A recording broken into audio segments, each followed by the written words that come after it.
Hello, everybody. This is James Diboe, the Sculpin, dedicated to original peoples. As always, we got a special guest on, straight from the United States, Chike Akau. How you doing, my brother? Great to have you on. Thanks so much, brother. It's a blessing to be here with you. It's excellent anyway, and the actually first time I actually seen any of your videos was there was a documentary, Heavy is the Crown. Hmm. Yeah, and I thought, wow, I've got to get this brother on. And I had Professor Carver on not long before that, and I mentioned your name, and he was saying, yes, definitely one of the greats to get on. So it's a blessing to have you on anyway. Peace, my brother. How are you doing anyway? Doing well, doing well. And since you mentioned Heavy is the Crown, I got to give a shout out to brother Amadeus Christ, who was the executive producer of that project. One of the most amazing documentaries I've ever been blessed to be a part of.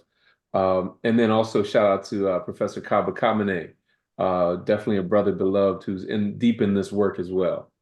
Yeah, excellent. I mean, today we're going to deal with spirituality. Now, also, I was watching you speak on about creation stories, and some of them are metaphors, and the deep meanings behind some of the things that they were talking about. If we could start off with the creation stories of the ancient Kemetics. Now, what would you say is we'd consider as a metaphor to what we would consider as this is it, this is a fact, this is what really happened? Sometimes when we distinguish the two, because not everything is a metaphor, but then a lot of things are metaphors, distinguishing the two. Sure, it's interesting. I love your background, by the way. I need to get to a beach very soon, but Yeah. you mentioned creation stories and metaphors coming out of ancient Kemet. One of the most prominent ones tells about the primordial waters of Naun. Naun is spelled N-U-N, and that there was this mound of matter that was created from the primordial waters of Naun, and that's where Ptah stood as the divine architect. So there's this notion that the seen comes from the unseen, that there's this disorganized material that consciousness brings organization to. Now, what does that metaphor mean for us as human beings having this spiritual experience? Everything in this reality starts with an idea. And that idea is like taking those primordial waters of Naun and bringing them together to form a mound or a mass, a firm foundation to stand on. So everything starts with an idea. And an idea is not something that doesn't exist. An idea is something that exists beyond time and space. And it's our responsibility to call it forth and to bring it forth into material reality. That's part of the challenge of the human drama. That's part of the challenge that we face on our journey in this life, is to take a good idea, a great idea, a God idea, and birth it into manifestation. So when we look at the creation stories coming from ancient Kemet, that is a big part of what that represents. Interesting. I mean, especially when you mention consciousness as well. I mean, basic scientists don't really go deep into consciousness, how like it's like it's something else, consciousness. But so consciousness would be where, for example, we can't see it. It's obviously in a part of the unseen. Mm-hmm. But within this unseen, which like you say, everything comes from an idea. So consciousness could be this like hidden intelligence, like nature, if you like nature, like as we see it. But then there's the spirit behind nature, or the energy, like it already knows what to do, like a super intelligence kind of thing. Yes, so consciousness is an expanded awareness of our place in the universe. And this sense of expanded awareness informs and influences everything that we do. As a matter of fact, all of our experiences are mediated through our state of consciousness. So anytime you have a new idea, a good idea, a great idea, a God idea, anytime you decide, because it is a decision, anytime you decide to have joy and happiness, anytime you decide to focus on your blessings rather than your burdens, that shift in consciousness brings about a change in your reality. So a lot of times people think, well, when I see it, I'll believe it. When in actuality, it's the exact opposite. When you believe it, then you'll see it, because when you believe it, that brings about a shift in consciousness that magnetizes whatever it is that you're envisioning and draws it to your reality. I call this the law of magnetic mind. The mind is a magnet and attracts to it that which is of similar substance. So if the things that you're thinking about or that you predominantly think about, if you're thinking about undesirable things, then you need to change your predominant thinking, because you're going to attract into your life that which you think about. When we talk about consciousness, and you mentioned the fact that it's not something that's usually discussed in science, it's becoming discussed more and more these days.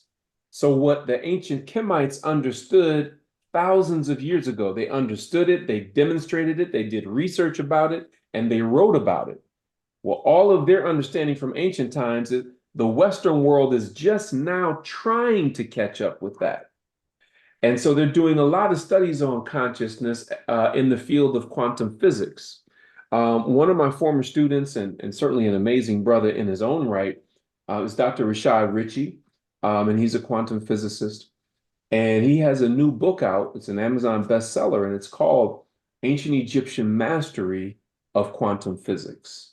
And so what he does is he demonstrates with the lens of current quantum physics how the ancient Kemites were utilizing the principles of quantum physics in ancient times. But to make it plain, simple, and clear, what we think about is what we bring about.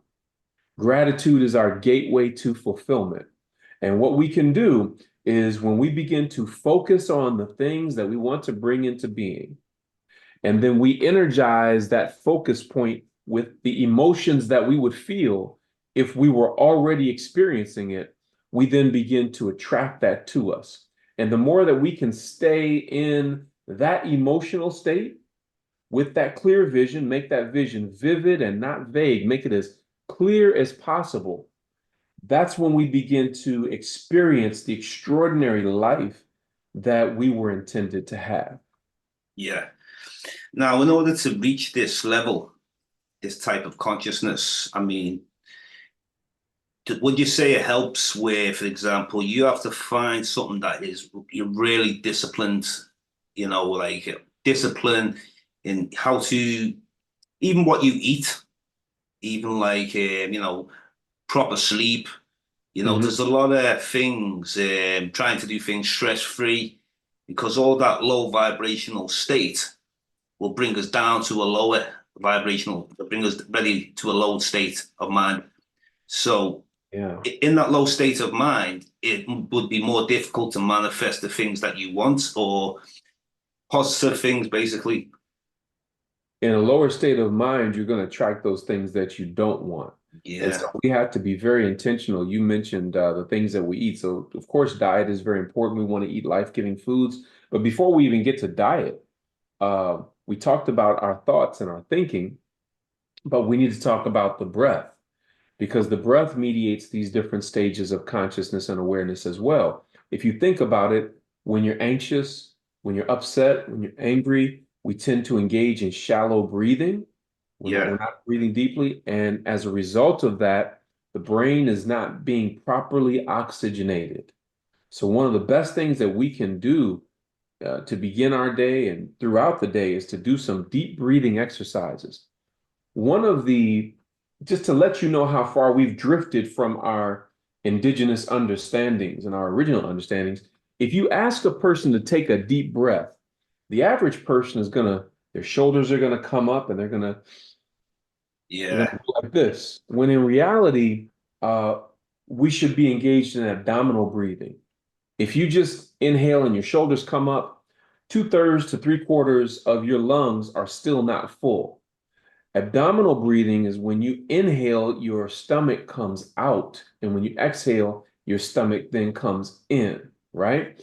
And that type of abdominal breathing oxygenates the brain so much more thoroughly and fills up 2/3 to 3/4 or more of the lungs to be able to provide oxygen to the rest of the body. So one of the challenges that many of us are facing is we don't even know how to breathe right. Imagine how far we have drifted from our natural state to the point where we don't even know how to breathe. So breath helps to mediate these different stages and steps of consciousness. So breathing, proper breathing is going to be very, very important in this process as well. And again, here again, our ancestors understood this. Again, referring to your background, it's such a peaceful beach scene. Another thing that our ancestors had as a benefit to them is that they weren't just a part of nature, they were nature. They were surrounded by natural things. In our current state, in our current world, it is easy to be inside your house all day or inside your house for part of the day, to go and get in your car or to take public transportation like a bus or a subway to your job, and your job may be in a building or inside of a small cubicle or office. And so we go to all these different places where we're inside and we're not experiencing nature. There's something that's generative, there's something powerful when we're out in nature, experiencing the rays of Ra and the vitamin D that feeds melanated people from the sun, right? There's something about breathing in the fresh air. There's something about being near bodies of water like you have pictured behind you. And also, again, current Western science is now understanding that it's important to take your shoes and socks off and just stand on the bare ground, dirt, grass, out in nature, that the energies of the earth rise up through your feet as a result of that. They refer to it as earthing or grounding and so forth. So for this divine energy to travel within us and around us, we have to get back to a lot of these original and very natural things that whereas now we have so many weapons of mass distraction like cell phones and tablets and other screens and things like that, and they distract us from that which is original, natural, and essential. I'm going to say that again. These things distract us from what is original, natural, and essential. And so our ancestors, through their teachings, are always calling us back to those things that are original, natural, and essential. Yeah, interesting. Yeah, definitely. Sort of like there's all the technology that we see now. It's affecting us. It's affecting our state of mind, affecting our consciousness. Now, when we talk about divine technology, that would be. I was watching 19 Keys. I'm sure you've heard that, brother. 19 Keys. He's quite a deep speaker. 19 Keys. Well, let's And check them out. yeah, he was speaking on about divine technology, basically the opposite to what you were just saying then, the cell phones, the Wi-Fi, 5G, all these things that are going to affect our consciousness and affect our ability. So yeah, I like to listen to like all sorts of people. I mean, I listen to Bill Carson. Do you ever listen to Bill Carson? I'm familiar with him, yes. Yeah, he speaks a lot about quantum physics and a lot of things like that. So I try to channel into people who are on the deep science level, but also I'm always very interested in what we call the supernatural as well. I Mhm. mean, I'll give an example. When people say God or the creator, I more like to say the creator. Now, when I say creator, it doesn't have to have a likeness. It's just about what it does, basically. Now, then there's the other thing of like Elijah Muhammad before Farad Muhammad, when he said, well, people consider them God in the person. Now, God in the person, would you subscribe to that as in like we are the creator of our own destiny? Or I would would, that be? yeah, I would say absolutely we're the creators of our own destiny. I kind of cringe sometimes when I hear somebody say something, when they say God willing or that sort of thing. I know that's something that Yeah, is very common amongst people. In the South, in the United States, a lot of times in the South, people say, God willing, and the creek don't rise. And that's their way of saying, I have a plan, but there's a larger plan beyond what I've planned. And they say, if you want to make God laugh, tell God your plans. But I do believe that we do create our own reality. And it's only those that are courageous, and intrepid enough to look deep within to take responsibility for the things that they've created, the things that are desirable as well as the undesirable. There are things that show up in my life, and I'm very proud to say that I meditated on that. I did my deep breathing, I prayed, I did all those things and was able to manifest this. There are other things that were very undesirable that I have to really look within myself and say, you know what? How did that show up in my life? Did I manifest that through negative thinking or through some unresolved thoughts or experiences that I haven't properly processed yet? So I definitely believe that we are the creators of our own reality. I also believe that if something undesirable comes, it's not always a result of negative thoughts or negative thinking. I believe that we've been significantly sent to this reality to improve our ability to solve problems. That yeah, there's not going to be any shortage of problems, and the problems coming to us will never stop. What does happen, hopefully, is that we daily improve our ability to handle certain problems. So there's certain things that early on in our life may have been a huge problem that's not even a thought now, you know, because you have developed the requisite skills, the knowledge and skills to be able to solve those different problems. So every day we should be getting better and better at solving the problems that come our way. As I look at the waves crashing on the shore behind you, I think of the fact that just like those waves keep coming, more problems keep coming. But the good news is that the blessings and the abundance that we have in the universe are just like those waves as well. They keep coming, they don't stop, even through the night after the sun goes down. The blessings and the abundance continue to flow. And so, by our level of consciousness, by the level of our character, by the level of our commitment to the divine ideas and values, that's how we begin to attract more and more of these abundant blessings into our lives. interesting. Yeah. Now, another thing is the words, I'll speak to a few people about the spirit and energy. Now, depends on who you're talking to. So if I was speaking to a scientist, a typical scientist, he would seem to subscribe to energy, the word energy. If I was speaking to, say, either someone religious or some spiritualist, and they would consider like, they would use spirit more so. When I say spirit, I'll give you an example. If you had if you were in a house or any kind of village or whatever you are, and you might get some people say, this place is haunted with bad spirits. You might get some people say, it's a bad energy in here or bad vibe. Mhm.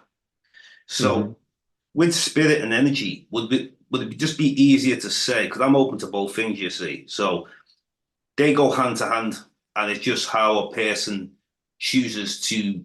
This is their reality. Tune into that's their own reality. Whether or not you could get a bad feeling. We all can all get bad feelings at times, bad energy, or some people might refer to it's bad spirits. Some people can refer it's the ancestors. Where would you put yourself in that type of bracket?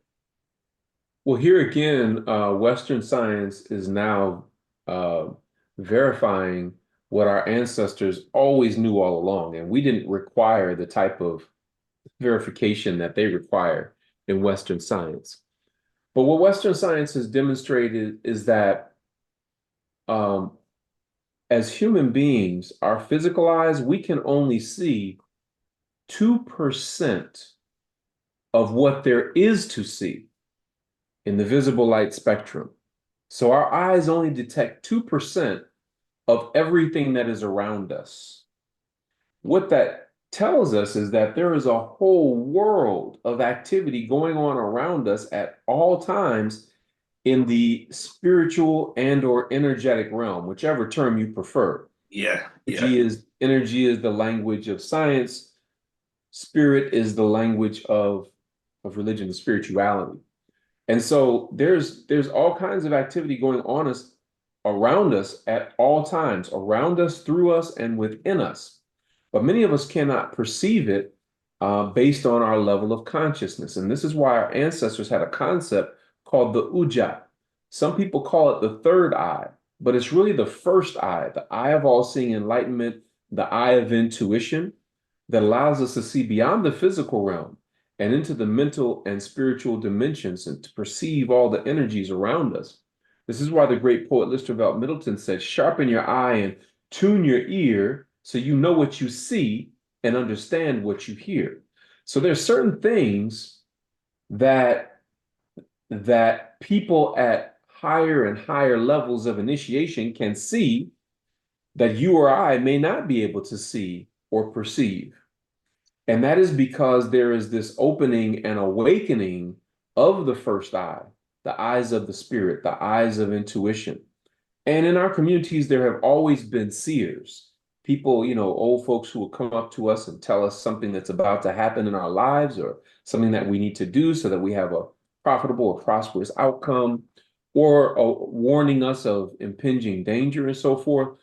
But all of that is a result of the fact that there were people among us who had cultivated a quality of vision that was beyond the norm. Now, in our traditional African sacred science systems of education, the cultivation of inner vision was a part of the everyday curriculum. You could not matriculate through these schools of African sacred science, or what the Greeks called the mystery system, but it was sacred science to us. You could not matriculate through that system and advance to the higher levels without demonstrating a certain quality of inner vision. It was taught. There were certain activities and lessons that helped a person to cultivate those things. And there are things that we can do today to teach and cultivate that as well. So yeah. the concept of spirit and energy is very, very important in our evolution as a people. Well, the reason why I brought up that was because if you happen to be sitting in a room and you want to learn something, now some two people have two different views, but they might actually be interlinked without them both actually knowing it. So, like I say, one person could be dealing with, no, it's all about energy. One person could be saying it's all about science. Now, rather than have a debate and not really get too far, a debate's only good when it leads to answers. So I would be like open to listen to both type of people, extract the best from both and put this knowledge together. And you start seeing that, well, you're kind of talking about the same thing, but you're going about it maybe different paths, but it all leads to the same destination. Mm-hmm. So that's why I actually mentioned that. And the same with like, listen to religious people, listen to spiritual people. And also when I visited a lot of indigenous peoples, different places around the world, in some of the most secluded areas through Asia, Africa, Australia, Pacific, and South America. So what I found with them is unfortunately, they can't live too in peace like they once could, because of the disturbance of outsiders coming in, pollution.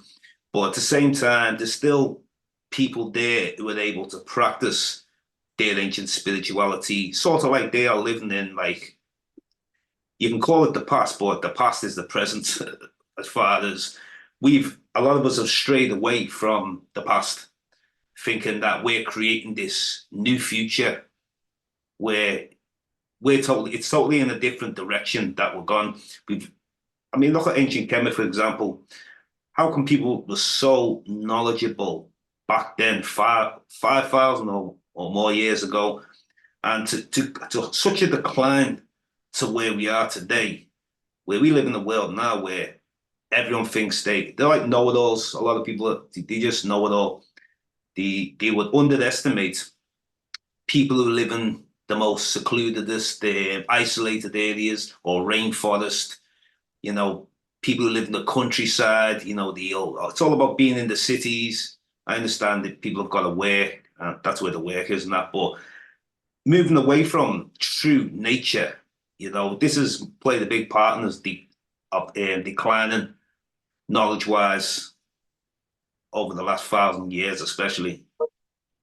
Yes, I think we have to be more and more intentional about making sure that we make these conscious connections in nature and with each other, because as I said, it's easy to drift away from the normal and the natural and to confuse certain things that are abnormal and unnatural with that which is normal and natural. You mentioned before about the languages people speak as it relates to science and religion and spirituality. And I think that's what it is. Science is a language, and there are different denominations of that language, whether you're talking about physics, biology, chemistry, zoology, all the different sciences have a different language. And your ability to speak that language will determine how well you can communicate with other scientists who may have something meaningful to share with you. The same is true in the spiritual and or religious realm. Instead of arguing over the language, what I try to do is learn the language. So I don't debate people about these things. I don't Yeah, debate. I yeah, integrate. I that's it. integrate an understanding of what others are teaching so that I can communicate with people. So to the Hebrew Israelite, I'd say shalom. To the brother or sister who's more into ancient Kemetic philosophy and science and spirituality, I'd say hotep. To the Muslim, I would say assalamu alaikum. To a Christian brother, sister, peace and blessings. So I don't, it all means relatively the same thing, but I'm Yeah, speaking their language. And you'd be amazed that when you can speak a person's language, you you get more of their attention and a greater appreciation by the fact, oh, this person took the time to learn my language. Well, we tend to be very arrogant in the English speaking world because we expect wherever we go in the world, we expect people to speak English to us. that's it. And I'm guilty of that because I'm not multilingual in that way. Yeah, yeah, But there's always a deep appreciation when you at least try to speak a person's language. So the same should be true in our efforts to try to create community and build bridges of unity amongst our people. Rather than looking at what separates us, I'm always looking for what connects us, what brings us together, what do we have in common. That's why I said I don't debate. That's why I said I don't debate. I integrate. I integrate an understanding of their teachings into my knowledge base so that I can speak their language from their knowledge base and hopefully create a connection and a bond that lasts over time. So I travel in very what's the word I'm looking for?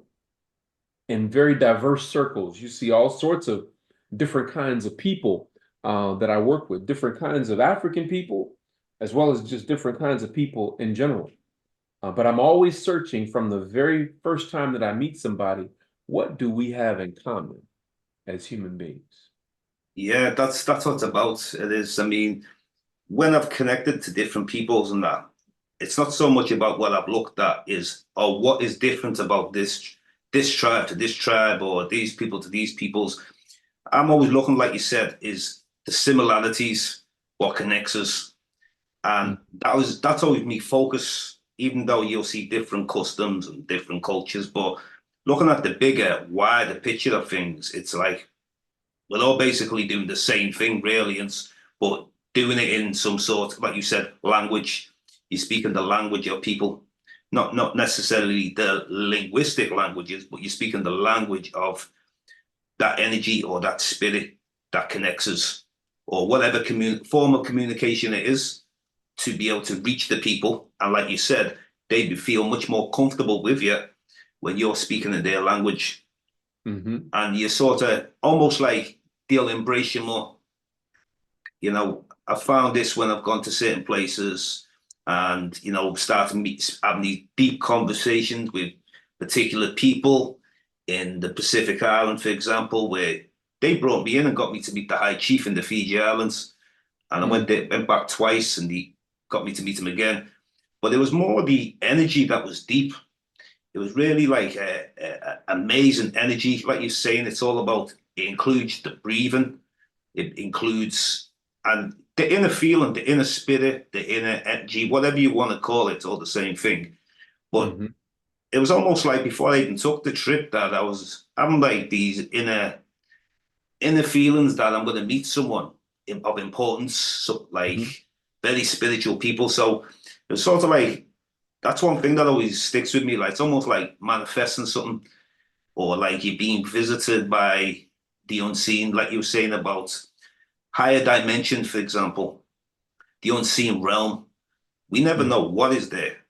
Now, like you said, you could be dealing with science, you could be dealing with religion or some sort of spiritual people, and they might give their own interpretation of the unseen realm. But like I say, my mind's always open, and I'm all like you say, you can listen to different people and take the best from these different areas of knowledge, whether it's religion, spirituality, or other, you know. What you said reminds me, I'm always through gathering knowledge and understanding of the different languages people speak. Um, I'm always reminded of the difference between Western science and civilization and our indigenous ways, our traditional African ways. In the Western world, one of the things that is held in high regard is the notion of intellect, right? And intellect is based on this raw ability to gain book knowledge and to solve problems that way. In our traditional ways of African sacred science and civilization, we had a balance between intellect and intuition. In the Western world, intuition, that's pseudoscientific. It's not to be dealt with because in their minds, there's no tangible proof that it even exists or has an impact on what we see or what will happen. But in the African world and in many indigenous cultures, intellect is as important. I'm sorry, intuition is as important as intellect. As a matter of fact, your intellect is not fully developed if you haven't cultivated intuition and inner vision.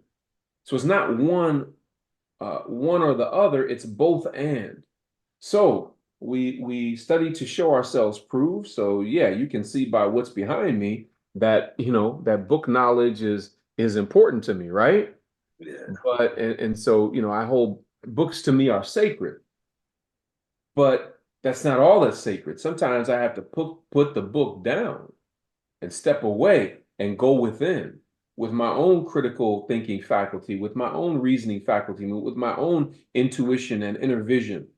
In the systems of African sacred science that our ancestors practiced, science was oftentimes developed through observation, right? In African sacred science, it's observation and revelation, observation and revelation. In Western science, it's oftentimes just the observation. And so we have to understand we can observe what's going on in the physical realm, but we already said earlier, the science has proved that we can only see 2% of what there is to be seen with our physical eyes.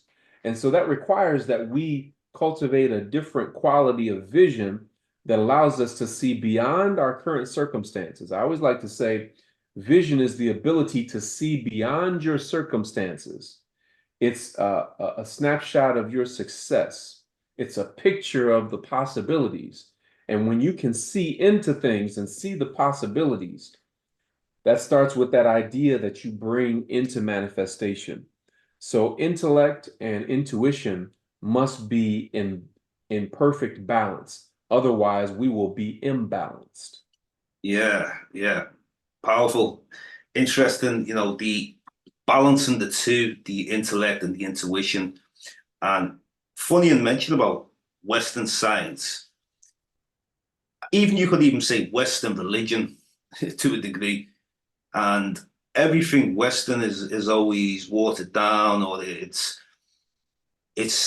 totally different to anywhere you look around the world, you know. And it's funny how that but we could come back to that about the pseudoscience, what they consider pseudoscience, and obviously speak on the intuition and the intellect and balance it. Yeah, two more things I wanted to discuss as well. One about do you believe in things like with the astrology, star signs? You know, I understand you have these people who are so-called fortune tellers and these, especially of the Western world, what we see. We see a lot of this go in the newspaper, and you can read all the different star signs and stuff.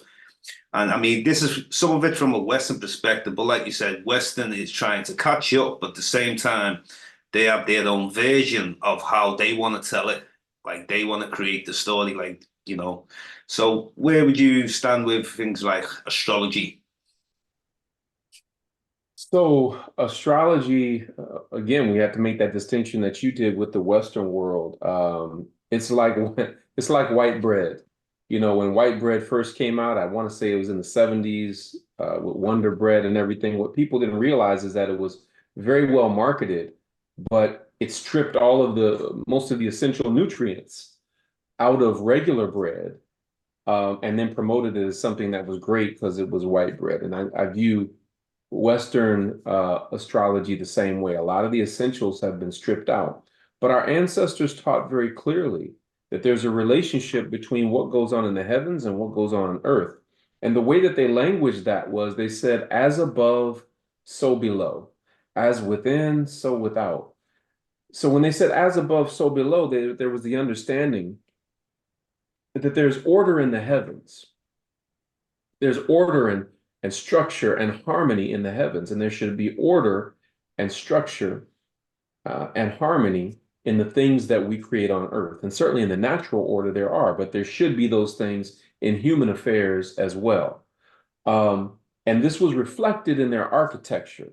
So for example, if you look at the Great Mirror or pyramid is a Greek term, but the original term in the Kemetic Medu Neter language is mir.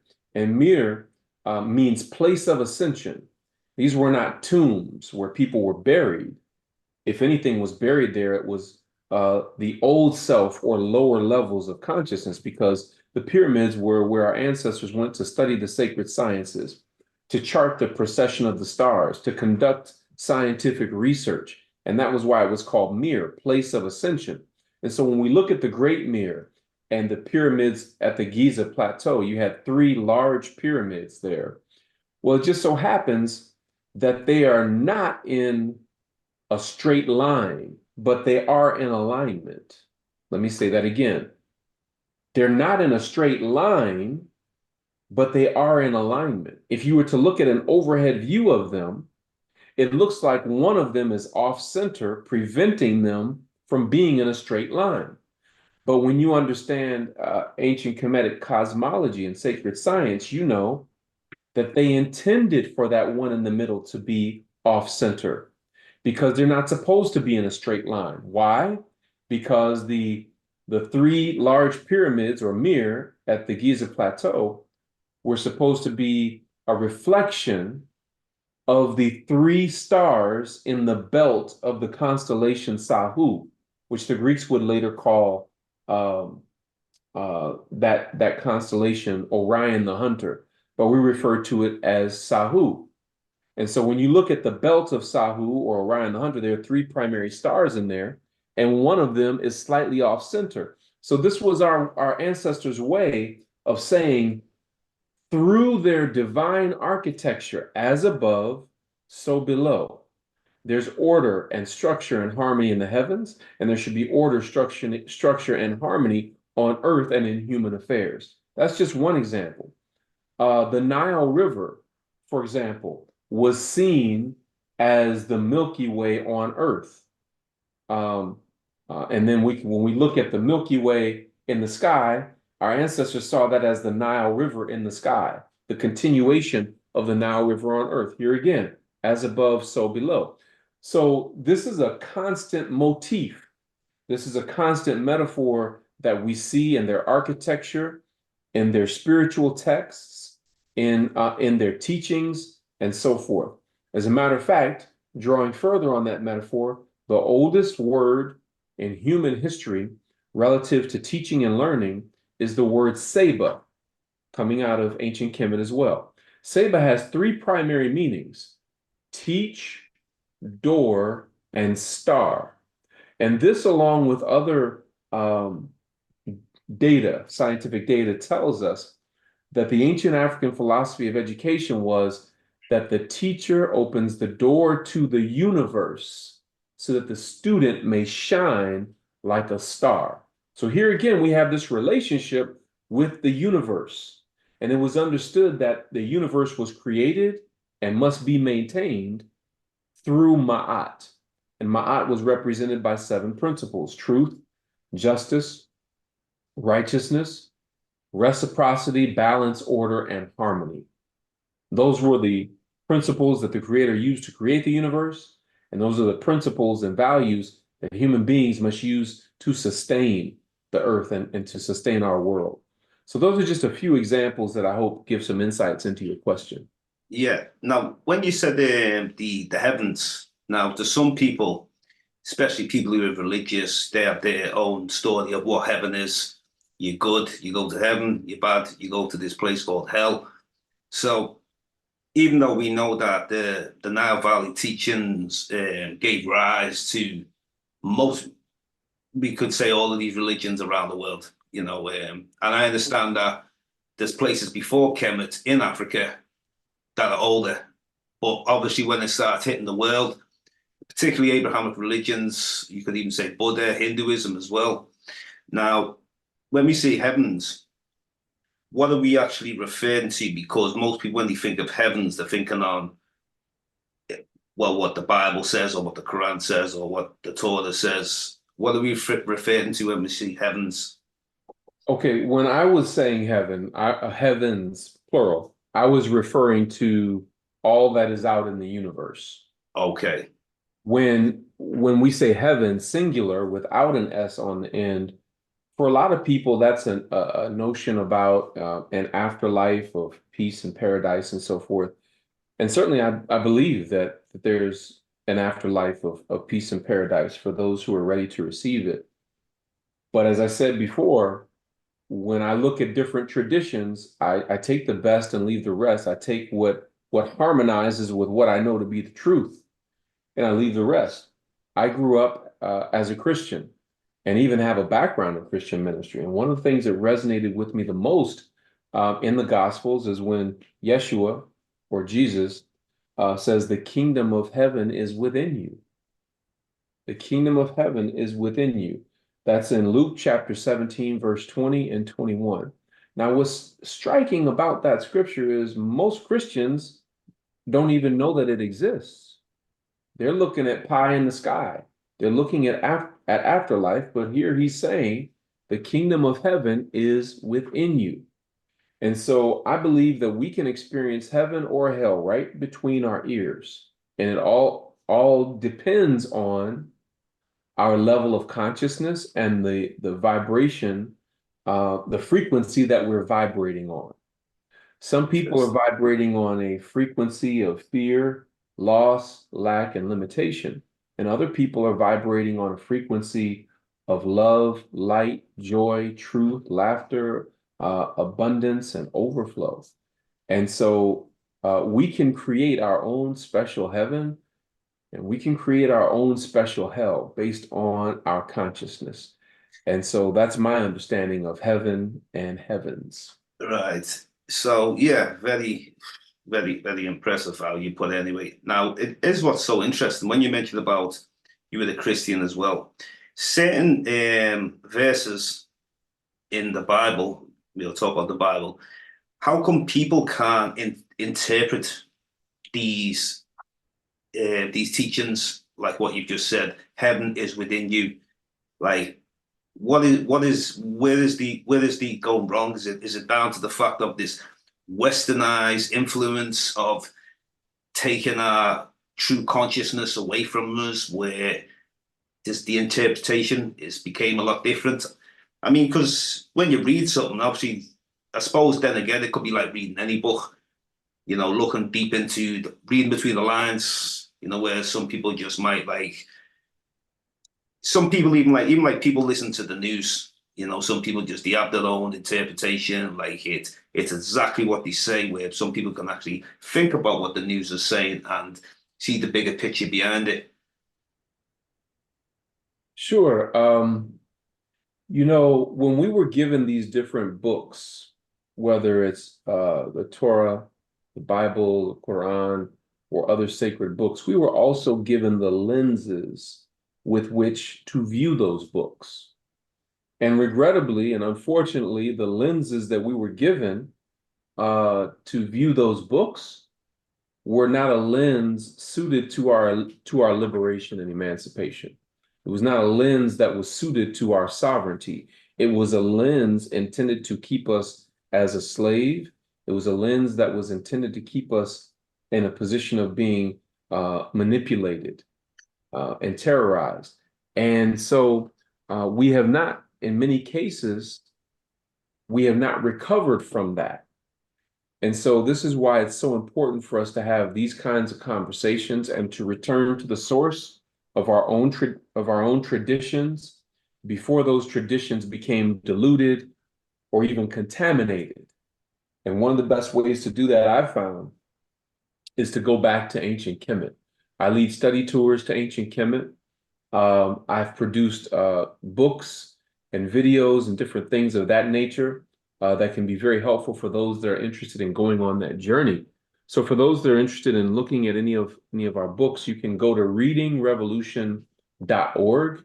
Again, that's readingrevolution.org. And you click on books by Dr. Akau, and you'll see the 11 books that we've written that cover a wide range of areas that you may want to take a look at. We even have books for children as well. Great. So I really appreciate this discussion and the time that you've given us today, Brother James, and thank you so much for allowing me to be a part of it.